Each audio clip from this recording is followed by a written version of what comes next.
I think Sleepy Joe may be able to limp across the finish line. But today they announced that they're going to cut way back on his appearances because he is such a disaster. They're going to have fewer appearances. You've heard that, right? This is serious. They're going to cut way back on his appearances. Can you believe it? If I ever did that, it would be over. President Trump taking aim at Joe Biden while campaigning in New Hampshire after a report surfaced that Biden's allies wanted the 2020 Democrat frontrunner to scale back campaign stops in order to avoid all those gaffes. So is this a problem for the Democrat frontrunner? Joining me now, New York City Councilman Joe Borelli, GOP strategist Joseph Pinion, and Iona College political science professor Jeannie Zaino is back with us. Jeannie, let me start with you. Can Biden's team save Joe Biden from himself, from his own gas?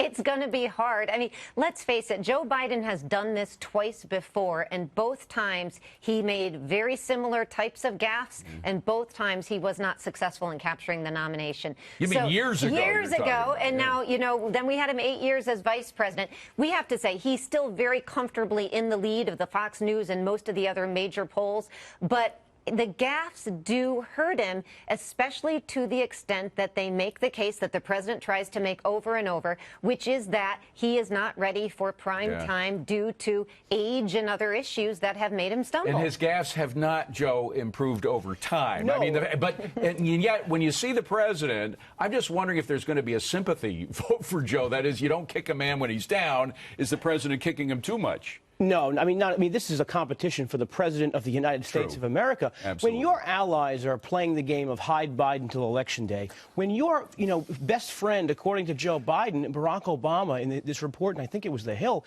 saying maybe you don't have to run in 2020. I mean, those that love us most often tell us truths that we don't want to hear. When my wife tells me that Trump loves Joe Biden more than anybody? No, but Obama does. And when my wife tells me don't go out in that shirt, she's being polite and saying maybe I shouldn't go out there with that shirt. Joe Biden is a fighter past his prime. You compare that to what we saw by President Trump in New Hampshire.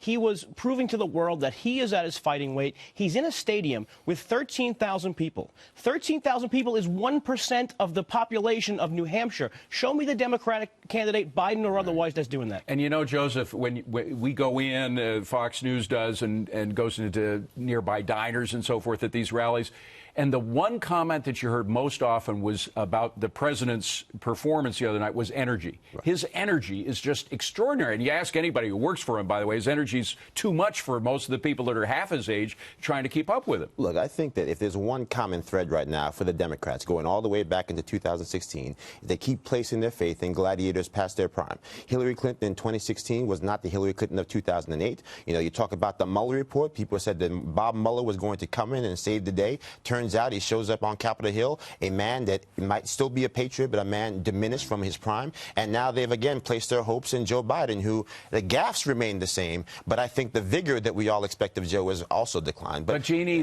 we talked about an ace in the deck before. The one ace that Joe Biden has is Barack Obama. I mean, it's clear from the last debate that a lot of Democrat candidates felt comfortable beating up on President Obama and his record in order to make their personal case. Joe Biden didn't do it, of course. He was vice president. He wouldn't do it.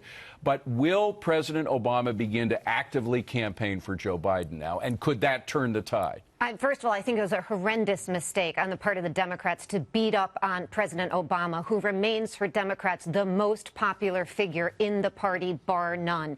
And that's why we saw them beat up on him during the debate stage and the next day start to walk it back, recognizing what they had done. I do think President Obama is going to hold back on any sort of formal campaigning until people in the Democratic primaries have a chance to vote. I don't think he wants to get quite out there up front about this. And let's not forget, Joe Biden is not yet the nominee. He still has 23, maybe 4 or 5 other challengers there. So they haven't quite made their decision. It's still very, very early. And people like Elizabeth Warren and others are moving up quickly in the polls. So he does have stiff competition out there. He does not walk away. By the way, sticking with you for a second, Elizabeth Warren is giving Bernie a run for his money. I mean, the last debate, they were friendly with each other. I don't think that's going to happen in the next debate. I don't think it's it's going to happen. In the Fox News poll, she's at 20%. He's down to 10. She has moved. When she started in the Fox News poll, she was at 4, I believe. She's up to 20. She is a very, very formidable candidate. Would the Trump campaign rather see somebody veering towards socialism openly like Bernie and more surreptitiously like Liz Warren than a Joe Biden? Perhaps. I don't think it's fair to differentiate Joe Biden from all the other candidates. Joe Biden has pivoted hard to the left, just like everyone else on that campaign stage. I think, though, when you talk about socialism going into 2020, if the campaign for president is based on capitalism and Trump versus socialism and whoever the nominee is, that's a fight the Trump campaign is down to make. I disagree slightly in the sense that I think that you are who you were when people met you. I think that that's part of the strength of Donald Trump, that he can be 70s Donald Trump to our elderly, to our seniors. He can be 90s Donald Trump to people like me. He can be celebrity apprentice Donald Trump for the next generation Z people. So I think people see you how they want to see you. And I think Joe Biden really doesn't offend too many people. I think that's why he consistently remains ahead in the polls. You talk about the primary objective of Democratic primary voters, trying to bring back Pennsylvania, Michigan, Wisconsin. I think that's why he's ahead. But again, he doesn't win Iowa, all hell's going to break loose for him. Got to leave it at that. Great discussion. Thank you.